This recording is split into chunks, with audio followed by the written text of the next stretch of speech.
Sleep is something which is absolutely essential to get into really good shape. It's been proven that 70% of your total testosterone levels are produced during sleep. And also getting really good quality deep sleep is where you produce the vast majority of your muscle growth. Because muscle isn't built in the gym, it's built through proper rest and recovery. And sleep is an absolutely essential tool you need to be utilizing if you want to maximize this recovery process. It's also been proven to regulate your mitochondria, which is absolutely essential for your body's energy. It's great for dopamine and serotonin, and this is just going to put you in a much better mood and in a much better state where effort starts to feel so much better, and just going to the gym is going to be so much more enjoyable and come a lot easier to you. And it's also going to really help your hormone levels and your body's ability to build muscle. So in this video, I'll go over some really key steps which I've implemented, which has really helped me maximize my total sleep quality. So the first point to go over is getting really sufficient levels of sunlight in the morning. This is absolutely crucial because when your body wakes up, you're naturally producing cortisol, which is your stress hormone. This is healthy and actually a really natural response to waking up. However, if you don't get sunlight in, you're not going to be optimizing this opportunity. Where getting sunlight in the morning, you can actually boost your cortisol levels by an additional 50%. And why this is so crucial is because if you can help to maximize your cortisol levels in the morning, in the afternoon, these are actually going to start to dip and consistently go down and taper off. And when your cortisol levels drop, it means that your sleep hormone, melatonin, is going to actually start to pick up.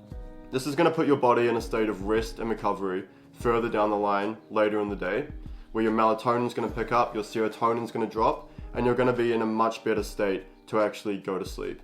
So this is really essential. If you want to get really good quality sleep, you want to maximize your melatonin production and actually really minimize your cortisol production later in the afternoon. And the best way to start off that negative feedback cycle is to just spike your cortisol in the morning when you get the opportunity to. So getting sunlight in the morning is absolutely crucial for your quality of sleep and your melatonin production. It also has additional proven benefits for testosterone, serotonin, dopamine, and also your also your metabolism regulation as well.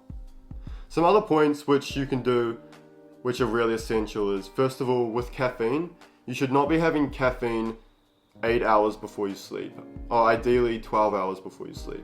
This is because caffeine actually shuts off and holds your melatonin receptors captive in your brain, which makes it less possible for you to actually become sleepy. So why this is so crucial is because if you're trying to get to sleep, but your brain isn't producing melatonin, then you're not going to be able to get in that state of rest and recover, and you're not going to be able to actually relax and get good quality sleep. So if you're someone who has caffeine in your system when you're trying to sleep, overall the quality of your REM sleep is going to be reduced, and your quality of your deep sleep is going to significantly decrease. And deep sleep is absolutely essential for muscle building and also testosterone. So it's been proven that if you get deficient levels of deep sleep, your muscle growth can actually decrease by up to 40%.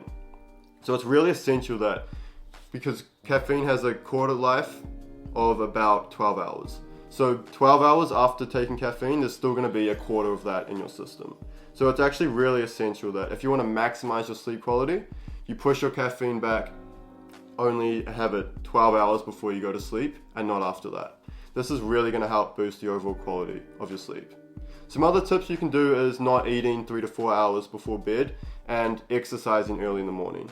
These are going to create cortisol responses in your body, so if you can do this early in the morning, it's going to shift your circadian rhythm out of fight or flight and put it into rest and recover further in the afternoon, which is really going to help to calm your nervous system and put you in a much better position to get good quality sleep. Another key tip is just blocking blue light. So blue light is absolutely crucial in the afternoon. You do not want to be exposing your eyes and your retinas to any blue light, because this is just going to go through into your system and it's just going to really block off your melatonin production. So what I like to do is I put color filters on my laptop and my phone, and also just make sure that you're not scrolling late at night. This is really going to start producing dopamine spikes. It's going to get your brain going non-stop, and you're actually not going to be able to rest and actually relax after this because your brain's constantly going at a very high rate if you're someone who's scrolling on your phone later in the night. So what I like to do is I'll actually turn my phone off, and if I am going to go on a screen, it would just be like a long format podcast or something like that, which isn't going to create those additional constant spikes of dopamine and get my brain more active. Because when your brain's active in the nighttime, it's going to lead to diminishing the quality of your sleep. So I'll also use blue light blocking glasses as well. This is absolutely essential. And just if you can, 2 to 3 hours before bed, just minimize the amount of time you spend on screens, because this is really going to have a huge impact on your deep sleep and your REM sleep, which is really where you build muscle and testosterone. One final point which has really helped me is your circadian rhythm needs to be the same each and every day. If you have different and inconsistent morning and wake up times, this is going to drastically impact your level of deep sleep by 35%. And this is going to have a huge impact on your mood, your energy, your testosterone, and your body's ability to actually build muscle. So one key tactic I use is I just pick a morning and wake time that I can stick to, that I can be consistent with, and then I set a nighttime alarm and not a morning alarm. So once you've had enough sleep and a sufficient amount of sleep, your body's actually energized and reset, your body's just going to wake up naturally. So if you're consistently waking up to an alarm clock when you haven't actually had a sufficient amount of sleep, this is actually really going to affect the overall quality of your sleep. You're most often going to get less REM sleep, which comes in the later part of the sleep cycle, which is really bad for your hormonal health, for dopamine, for serotonin, and for your mood as well.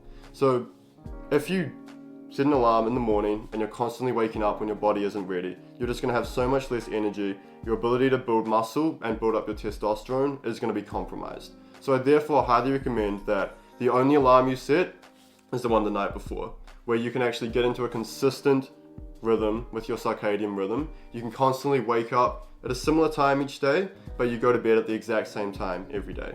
This is going to make it so much easier for your body to get into a rhythm and to consistently produce really good quality testosterone and to really build up your muscle a lot better through deep sleep and through REM sleep. So one final point which I've been implementing recently is something called grounding. This is something you can just do after your nighttime alarm goes off. I normally walk outside and I just walk around in the garden for 5 to 10 minutes. And the reason why this is so effective is because if you can get your feet to touch the ground outside, this actually really starts to regulate your cortisol levels and actually remove a lot of the toxins you've built up throughout the day, which happen from 4G, Wi-Fi, electromagnetic fields. This actually has a positive charge on your body, which produces a cortisol response and makes it more difficult to actually go to sleep. So if you can just try implementing this habit 5 to 10 minutes every night before bed, just go outside, just walk around outside barefoot, you'll find that a lot of this positive charge really starts to go away and your body can just regulate a much better sleep pattern and be in a better position to relax and be in a rest and recovery position. So I found that this is a new tip which is very easy to implement and it actually has a resounding impact on your ability to get to sleep and your overall sleep quality. So if you can implement all these habits I've said today, this is really going to help boost your quality of sleep, which is going to boost your quality of life massively and especially help with rest and recovery, building muscle, testosterone, and your energy levels.